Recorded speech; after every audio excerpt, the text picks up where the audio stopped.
Assalamu alaikum. We're looking at Q skills listening and speaking. We're looking at book 3 and unit 2 in book 3, and we're on page 43. So it's book 3, the listening and speaking book, unit 2 and page 43.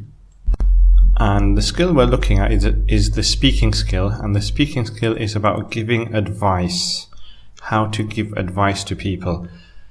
Advice is when you tell someone to do something because you think it's good for them or it's better for them to do this. So you give them advice. I think, in my opinion, you should do this, you must do this.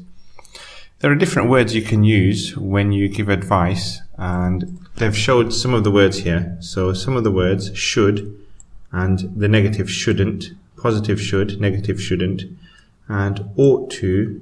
These are words used to give advice. You also know the word must. So we also use this to give advice. So let's say must and should and ought to.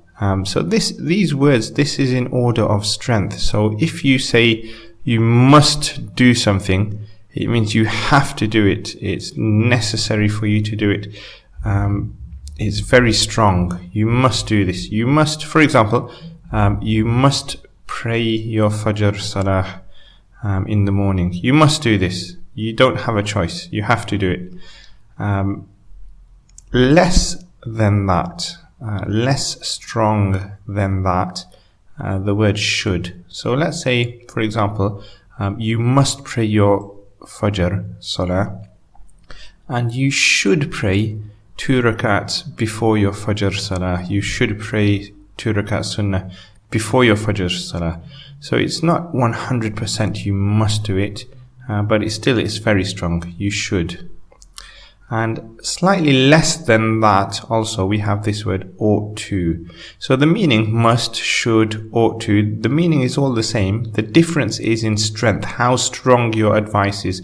This is very strong, this is a little less strong, and this is less strong again. So let's look at the examples that they give. According to Dr. Al-Dawsari, Hamad should drink less coffee. So this is the advice from the doctor to Hamad. He should drink less coffee. So because of this word, we know the doctor is giving advice to this person. He shouldn't drink a lot of soda. Soda is drinks with gas inside the drink, for example 7-Up or Pepsi. So the positive is should, the negative is shouldn't. The positive for must, positive is must, the negative is mustn't. Let's write it there. Mustn't. Shouldn't is the negative for should, and the negative for ought to, ought not to, ought not to. You can shorten it, you can say oughtn't to. We don't really use this, it's uncommon. Rarely you will hear this, but the word does exist. The negative of ought to, oughtn't to, ought not to. Should, shouldn't, must, mustn't. So he shouldn't drink a lot of soda. He ought to eat more fish. So again, this is advice. What he should do, what he shouldn't do. Polite. You can sound more polite. It's better manners if you start your sentence with perhaps. So for example, if I say to someone, you should eat more fruit and vegetables, it's a little bit rude to that person because I'm telling him what to do. You should do this. If I'm his father, I can tell him, but if I'm his friend, it's not very nice to just tell your friend, do this, don't do this, you should do this. So just to make yourself sound more polite and less rude, you can have this word before your advice, before any of these words. Perhaps you should eat more fruit and vegetables. So the meaning is you should eat more fruit and vegetables, but by adding this word perhaps, it makes my advice less harsh or less strong. It means my opinion is you should eat more fruits and vegetables, but I'm telling you in a nice way, in a gentle, in a soft way. So this is to make your advice more polite, and if you want to make your advice stronger and more forceful, you can use the word really. So in this sentence, we're using ought to. So you ought to eat more fruit and vegetables. It's similar to you should eat more fruit and vegetables. And we want to make it stronger than ought to. We want to make it stronger. So we'll put the word really. You really ought to eat more fruit and vegetables. Why are you not eating enough fruit and vegetables? So these are the words should and ought to. The negative of should is shouldn't. And these words are to give advice. If you want to make your advice more polite, add this word, perhaps. And if you want to make your advice stronger, add this word, really. Let's look at the exercises. Okay, so we're looking at the exercises online on the website. So if you go to the Unit 2 practice and the speaking skill about giving advice, and what we need to do is these 6 sentences, we need to find the advice that matches these sentences. So for example, looking at number 1, my doctor says I have high blood pressure. So blood is what's inside your body, the red thing that carries oxygen around your body. And if you have high blood pressure, pressure is how strong it's moving, how far, perhaps how fast it's moving in your body. And it's a problem if you have high blood pressure. So my doctor says I have high blood pressure. What's the correct advice to give to this person? Okay, I think the correct advice is this one. You shouldn't eat so much salt. Why? Salt increases your blood pressure. If you have too much salt, it increases your blood pressure. So look how they've given the advice. You should not, you shouldn't eat so much salt. What you can do is complete number 2 to number 6, pause the video, and after you've completed these questions, come back to the video and check your answers.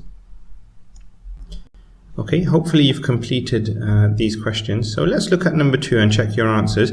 I can't fall asleep at night. I can't go to sleep at night. I have a problem.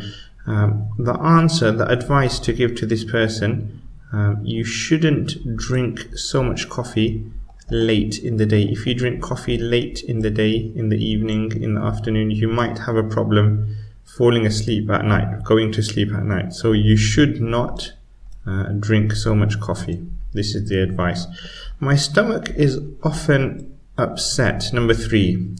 We've looked at this word before, upset, and the meaning before upset means not happy or a little angry.